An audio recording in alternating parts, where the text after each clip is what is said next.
کہ ماں کو اس نے کمرے میں بند کر دیا ہے اور خود بیوی کو لے کے سیر کرنے کے لیے چلا گیا.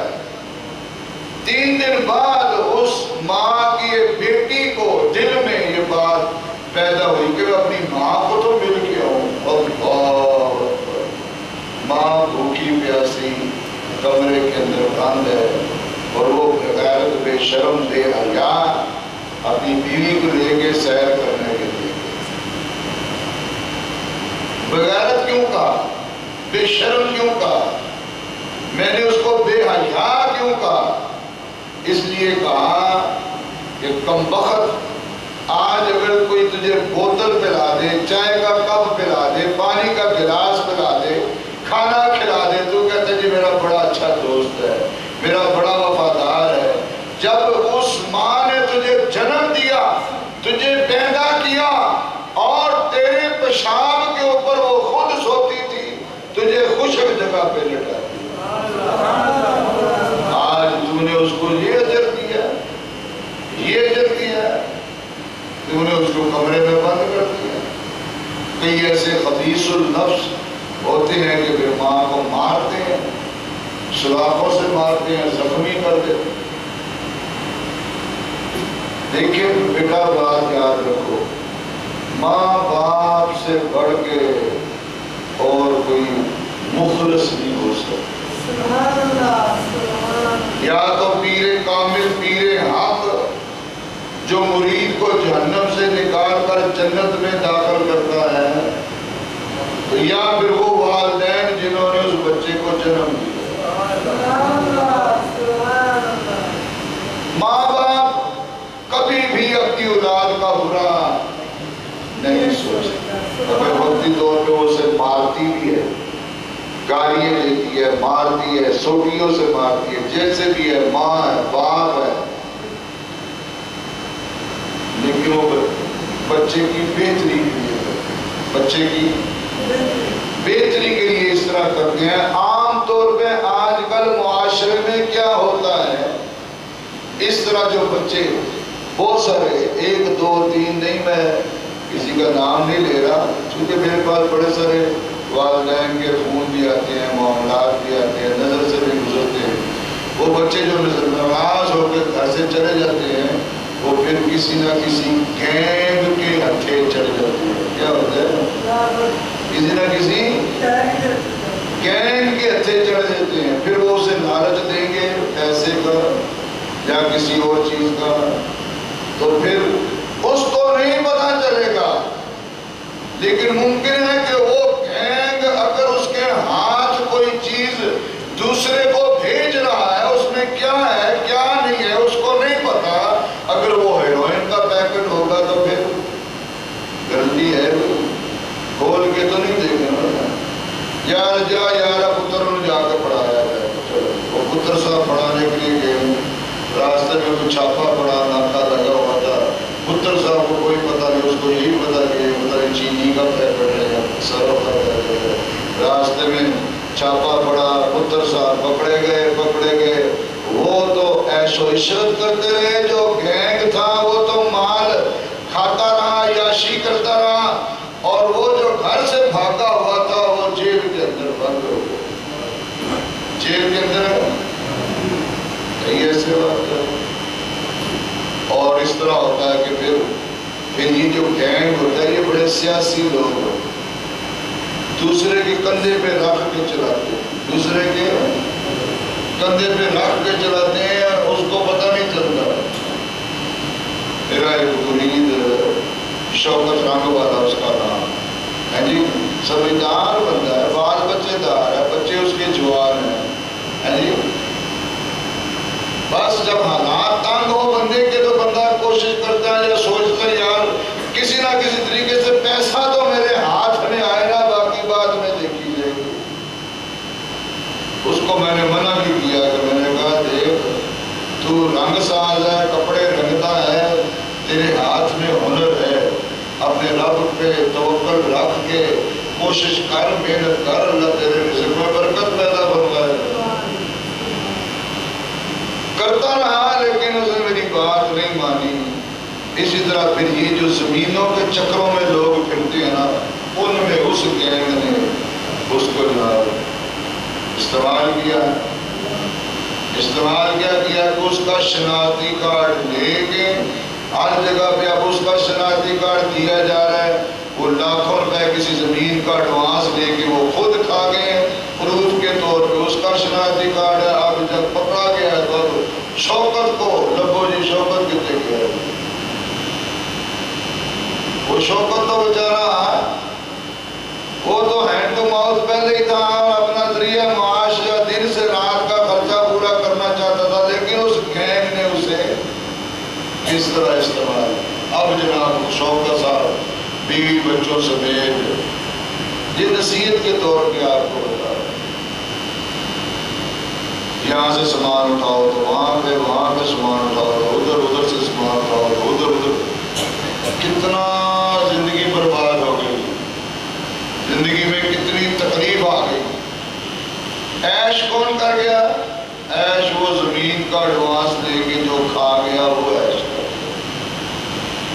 ایک بات. دوسری یہ جو نشہ سمگل کرتے ہیں ان کا بھی یہی طریقہ کار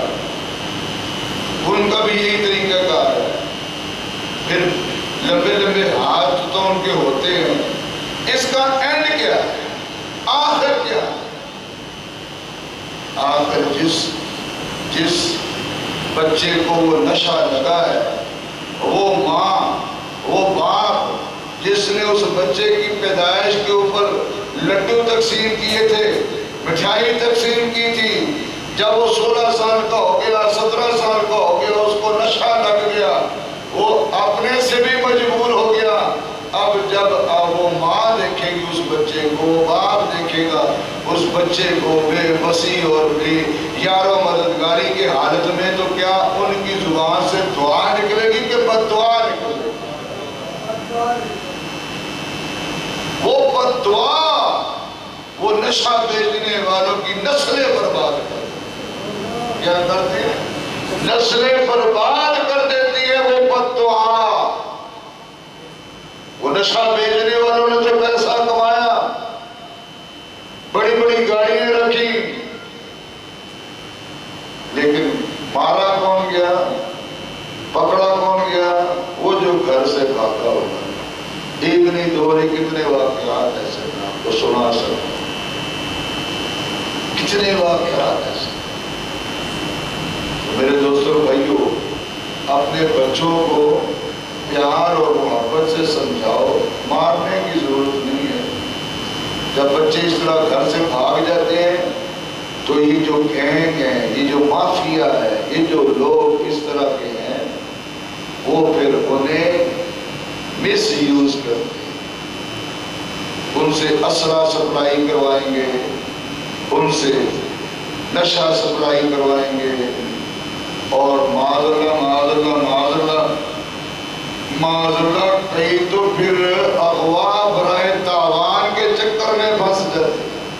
وہ گینگ انہیں مجبور کرتا ہے، وہ گینگ انہیں بلیک میل کرتا ہے. وہ جو گھر سے بھاگے ہوئے اغوا برائے تاوان، کئی ایسے واقعات ہمارے ادھر لاہور میں ایک نان بیچنے والے کے 2 بیٹے تھے. نان بیچنے والے کے، میں آپ کو یہ بتانا چاہتا ہوں کہ بری صحبت میں بیٹھ گئے تو پھر گئے، برباد ہو گئے، نہ کام کے نہ کاج کے انگار ہونے.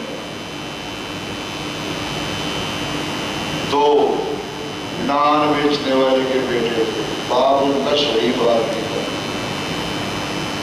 وہ جب چھوٹے چھوٹے تھے میں نے کہا کرتا تھا یار نماز پڑھا کرو، چلاؤ یار نماز پڑھنے چلاؤ یار. تو اسی طرح وہ پھر محلے کی اسی آوارہ لڑکوں میں اٹھنا بیٹھنا شروع ہو گئے. وہ پھر ایسے گینگ کے ساتھ، ایک تو ایسے گینگ کے ساتھ مل گیا جو بچے اغوا برائے تاوان، اور بچوں کو اغوا کرتے تھے پھر تاوان مانگتے تھے. یہ کسی نے پیسہ دیا تو ٹھیک ہے، نہ دیا تو بچے کو قتل کرتے. چھوٹا سا گناہ ہے، چھوٹا سا معاملہ ہے، مجھے بتائیں نا بات شروع کہاں سے ہوئی؟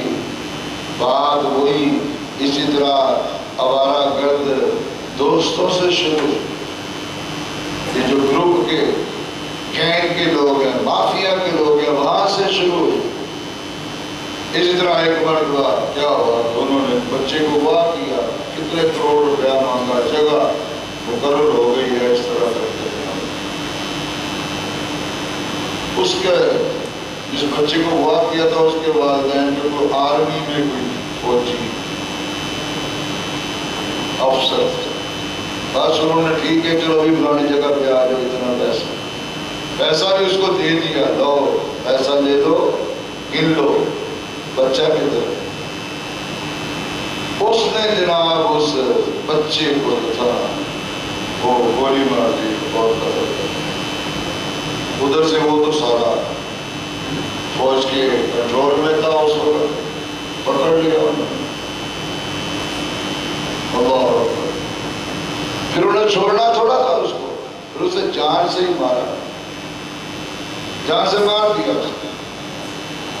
دوسرا بھائی، میں آپ کو سنا رہا ہوں حالات و معاملات دنیا کے واقعات نصیحت کے طور پہ۔ دوسرا جو بھائی تھا وہ اس سے چھوٹا تھا، اس نے بھی جناب ایسے بدماشوں کے اندر پیر رکھنا شروع کر دیا، اور یہ جو بدماش زیادہ جو بدماشی ٹولہ ہوتا ہے نا، نہایت ہی بزدل اور پیسے کھاؤ والا ہوتا ہے، اس کو آگے لگا دیا۔ وہ دکان پہ بیٹھتا تھا، پیسے اس کے پاس آتے تھے، بات سمجھ میں آ رہی کہ نہیں آ رہی؟ سمجھ میں وہ ایک گروپ بن گیا۔ اب اس نے بدماشی شروع کر دی جناب، اس کے گھر کے باہر فائرنگ کر دی، اس کے گھر کے باہر فائرنگ کر دی۔ جی میرا بھانجا بھی اسی گلی میں رہتا تھا، اسی بدماشی کے چکر میں میرے بھانجے کے گھر بھی اس نے جا کے فائرنگ کی، دروازے کھڑکیاں توڑ دی اور یہ سارا کچھ۔ پھر انڈائریکٹ طریقے سے وہ جو میرا بھانجا تھا اس کو بیچارے کو فائر بھی کروا دیا، 2 جگہ سے اس کی ٹانگ فریکچر ہو گئی، سال کے لیے وہ منجی بھی پڑا رہا۔ اس طرح پہ میری والدہ گئی، میری والدہ محترمہ اس لڑکے کی ماں کے پاس کہ بہن جی دیکھو تھوڑے منڈے نے کتنا بھڑا کام کیتا ہے کہ میرے نواسے دے فائر مرواتے ہیں تو انہوں اپنا۔ اب ماں اس کی اس سے پہلے تانگ تھی، وہ کہنے لگی بہن جی بس چپ کر جو، چپ کر جو، تے وجنیاں انہوں بھی گولیاں ہی نے۔ اب ماں کہہ رہی بچے کے متعلق، ماں کہہ رہی ہے بچے کے متعلق کیا کہ بہن جی چپ کر جو، وجنیاں انہوں بھی گولیاں ہی۔ لاہور میں مال روڈ کے اوپر ایک ریگل چوک ہے، وہاں پہ کوئی چاٹ گول گپے اس طرح کی چیزیں لگتی ہیں، لوگ شوق سے جاتے ہیں وہاں پہ کھانے کے لیے۔ وہ لڑکا بھی ادھر گیا اپنے وہی گروپ کے ساتھ، دوسری طرف جو ٹولہ تھا وہ ذرا بھاری تھا، اس کے ساتھ اس نے کوئی بدماشی کرنے کی کوشش کی، تو میں اس نے ایک فائر تو پہلے اس کی ٹانگوں میں مارا نا، 1-2 وہ تو وہیں پہ گر گیا۔ وہ جو بدماش بنا دونوں بھائیوں کا واقعہ، ایک تو اغوا کے چکر میں مارا گیا، دوسرا اب اس کو گولیاں لگی ہیں ادھر پڑا ہے۔ اب وہ فون نکال کے اپنے دوستوں کو فون کر رہا، وہ تو سارے بھاگ گئے نا، وہ کون گولیاں کھائے تھے، انہوں نے تو مال کھانا تھا، انہوں نے تو مال کھانا تھا، گولیاں تو نہیں کھانی تھی نا، وہ سارے بھاگ گئے۔ اب وہ فون نکال کے ان کو فون کر رہا ہے جی کہ مجھے فائر لگ گئے ہیں، تو اب کون اس کی بات کون سنے گا؟ ڈاکٹر صاحب اب وہ وہاں پہ پڑا ہوا ہے اور وہ گولیاں مارنے والے بھی وہیں پہ کھڑے ہیں۔ آ کر انہوں نے وہ جو اس کے پاؤں میں فائر مارے تھے، اس نے انہوں نے جناب پہ فلاشن کو برسٹ اس کے اوپر نکالے اور بتاتے ہیں کہ 150 گولی اس کے بدن سے اتنی 150 گولی۔ کس بات کا نتیجہ؟ ماں باپ کی نافرمانی کا، اپنے ماں باپ کو دکھ دینے کا، اور ماں باپ کی بد دعا بندے کو برباد کر دیتا۔ اگر وہ دے دے. اور ماں باپ کی دعا ایک چور کو وقت کا ولی بنا دے، چور کو وقت کا ولی بنا دے. میرے نوجوان بیٹوں بچوں، بات کو پلے باندھو.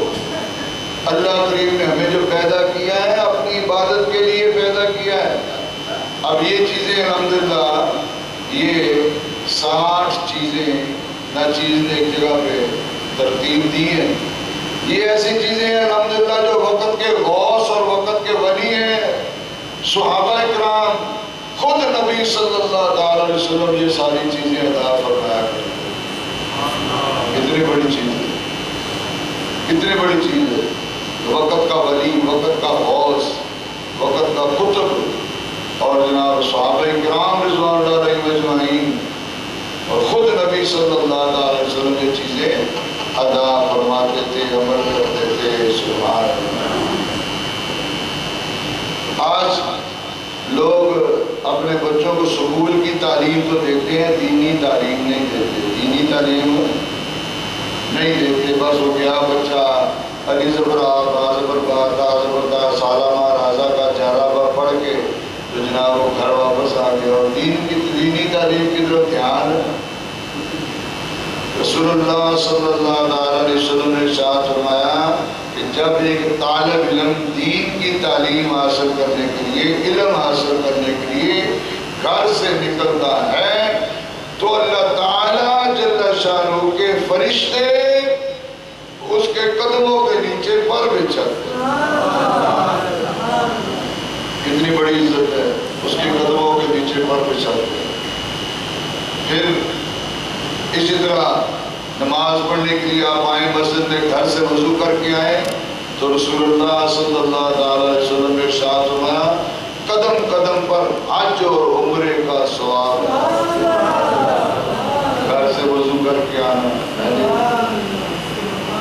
تو بیت اللہ شریف میں، خانہ کعبہ میں نماز پڑھنا 1 لاکھ نماز کا ثواب ہے. اور مسجد نبوی شریف میں، مسجد اقصیٰ میں، مسجد نبوی شریف میں، مسجد اقصیٰ میں نماز پڑھنا 50,000 نمازوں کا ثواب ہے. اور دیکھیں نا، توجہ بھی تو رکھے نا، توجہ بھی تو رکھے. آپ اس مسجد میں، آپ اس مسجد میں، جامعہ مسجد میں نماز پڑھ کے 5 وقت کی نماز پڑھیں تو 62,500 نمازوں کا ثواب حاصل کر سکتے ہیں. اب یہ کوئی مدینہ شریف کی مسجد تو نہیں ہے، محلے کی مسجد ہے لیکن جامعہ مسجد ہے. جب غور کریں گے، فکر کریں گے تو جامعہ مسجد میں باجماعت نماز پڑھنا 500 نمازوں کے برابر ثواب ہے.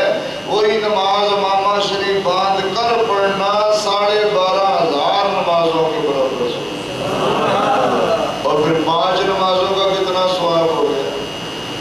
62,500 نمازوں کا ثواب ہو گیا کہ نہ ہو گیا؟ اور پھر 10 دن کی نمازوں کا ثواب کتنا ہو گیا؟ کیا جی؟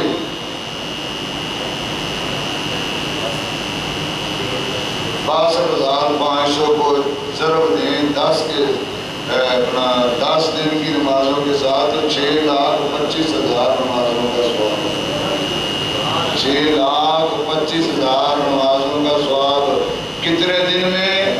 10 دن میں. یہاں بیٹھے بیٹھے، مکہ شریف بھی نہیں آپ گئے، مدینہ شریف بھی نہیں گئے، یہاں بیٹھے بیٹھے کرنا کیا ہے؟ جماعت کے ساتھ نماز پڑھنی ہے، امامہ شریف باندھ کر پڑھنی. یہ کوئی مشکل ہے؟ بتائیں ذرا بھائی. وہاں سے وہ چھاننے سے ٹوپی پکڑ کے بھی تو پلاسٹک کی رکھتے ہیں نا سر کے اوپر، تو ٹوپی کے اوپر 3 میٹر کپڑا مامے کی نیت سے باندھ لیں، سنت ادا ہو جائے گی، نماز پڑھیں آپ کو ثواب مل جائے گا. کتنا کو مشکل کام ہے بتائیں.